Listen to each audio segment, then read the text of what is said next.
देख रहे हैं देव और नित्या की जबरदस्त लव स्टोरी पार्ट सेकंड। अगर आपने इस स्टोरी का पार्ट 1 नहीं देखा है तो आप मेरे चैनल पर जाकर उसे देख सकते हैं। मेरे चैनल को सब्सक्राइब कीजिए, लाइक कीजिए, शेयर कीजिए। चलिए स्टार्ट करते हैं। सोमनाथ के बुलाने पर नित्या बाहर हॉल में चली आई। वहीं नित्या को बहुत घबराहट हो रही थी, इसलिए उसने अपनी आंखें नीचे कर रखी थी। नित्या ने आज बेबी पिंक कलर का फ्रॉक सूट पहना था, जिसमें वो बहुत खूबसूरत लग रही थी। माई के कहने पर नित्या जाकर देव की दादी के पास बैठ गई। दादी ने नित्या की तरफ देखकर कहा, हमें तो ये लड़की पसंद है। अब हमारे देव की शादी इसी से होगी। ये लड़की तो साक्षात लक्ष्मी का रूप है। देव ने भी नित्या की तरफ देखा तो वो समझ गया कि ये वही लड़की है जो कुछ दिनों पहले उससे टकराई थी। देव तो नित्या को देखता ही रह गया। नित्या बहुत सुंदर लग रही थी, लेकिन देव का गुस्सा और उसका घमंड उसके दिल में नित्या के लिए जगह नहीं बनाने दे रहा था।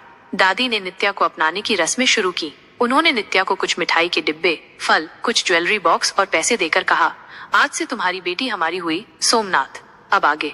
तभी दादाजी बोले, सोमनाथ, पिछली बातों को भूल जाओ। हम आज से एक नई शुरुआत करते हैं। तुम्हारी बेटी को हम राजकुमारी बनाकर रखेंगे और उम्मीद करते हैं कि तुम भी इस रिश्ते को ईमानदारी से निभाओगे। हमारे देव को तुम्हारी बेटी पसंद है, इसलिए हम तुम्हारे घर में खड़े हैं, वरना तुम भी जानते हो कि इस चौखट पर आना हम कभी भी पसंद नहीं करते। सोमनाथ ने नकली हंसी हंसते हुए कहा, अरे दिग्विजय जी, कैसी बात कर रहे हैं आप? मैं पुरानी बातों को कब का भूल चुका हूँ। अब तो मेरे और देव के बीच में बिजनेस रिलेशन भी है। दादाजी बोले, हाँ ठीक है, तो फिर शादी का मुहूर्त निकलवा लो। हम जल्द से जल्द अपनी बहू को अपने घर लाना चाहते हैं। और इसी के साथ अपनाने की सारी रस्में भी खत्म हो गयी। अगर अभी तक आपने मेरे चैनल को सब्सक्राइब नहीं किया है तो मेरे चैनल को सब्सक्राइब कीजिए, लाइक कीजिए, शेयर कीजिए। देव ये सब देख रहा था, लेकिन उसके चेहरे पर कोई भाव नहीं थे। उसने मन ही मन कहा, सोमनाथ सिंघानिया, अब मैं तुम्हें बताऊंगा कि दर्द क्या होता है। मैं तुम्हारी बेटी को इतना तड़पाऊंगा कि तुम सोच भी नहीं सकते। और फिर वो खुद आकर तुमसे कहेगी कि मुझे मार दो पापा। वहीं सोमनाथ जी ने देव की तरफ देखकर मन ही मन कहा, तुम मुझे शह देने आए थे देव, पर मैंने तुम्हें मात ही दे दी। रस्में खत्म होने के बाद देव अपने भाई बहन और दादा दादी के साथ सिंघानिया हाउस जा रहा था। तभी वो एक नौकर से टकरा गया, जिस वजह से उसे गुस्सा आ गया।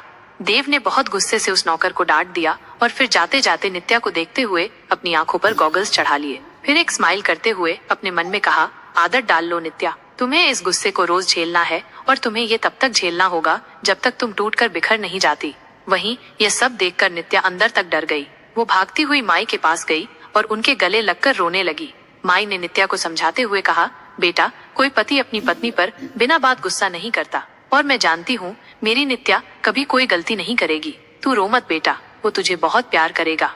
मेरी राजकुमारी के लिए देव एक राजकुमार ही है। तो चुप हो जा मेरी बच्ची, रो मत। अब तो तेरे रोने के दिन खत्म हो रहे हैं। देखते ही देखते शादी का दिन भी नजदीक आ गया। नित्या के हाथों में देव के नाम की मेहंदी लगी हुई थी और उस मेहंदी का रंग नित्या के हाथ पर खूब चढ़ा था। माई ने नित्या के हाथ को देखकर कहा, देखा बेटी, कितना गहरा रंग आया है। देव तुम्हें बहुत प्यार करेगा। यह सुनकर नित्या शर्माने लगी। शादी का दिन।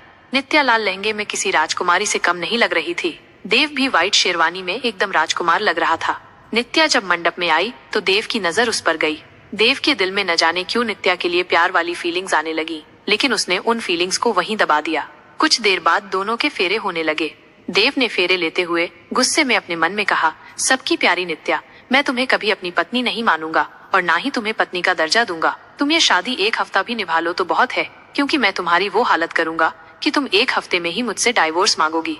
वहीं नित्या ने मन ही मन कहा, मैं अग्नि को साक्षी मानकर कहती हूँ कि मैं हमेशा देव को अपना पति मानूंगी, हमेशा इनके कहे अनुसार चलूंगी और जो ये कहेंगे वही करूंगी। शादी में देव का दोस्त निहाल भी आया हुआ था।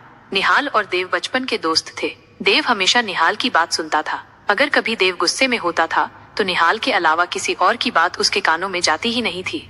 निहाल ने जब नित्या को देखा तो अपने मन में कहा, ये प्यारी और छोटी सी बच्ची इस राक्षस को कैसे संभालेगी? इसका गुस्सा तो मैं भी नहीं संभाल पाता, तो ये लड़की कैसे संभालेगी? फिर निहाल ने ऊपर देखकर कहा, भगवान, इस लड़की का ध्यान रखना, ऐसा न हो कि देव के गुस्से की आग में ये लड़की जल जाए। क्या देव साइन करेगा उन पेपर्स पर? आगे क्या होगा जानने के लिए मेरे चैनल को सब्सक्राइब कीजिए, लाइक कीजिए, शेयर कीजिए।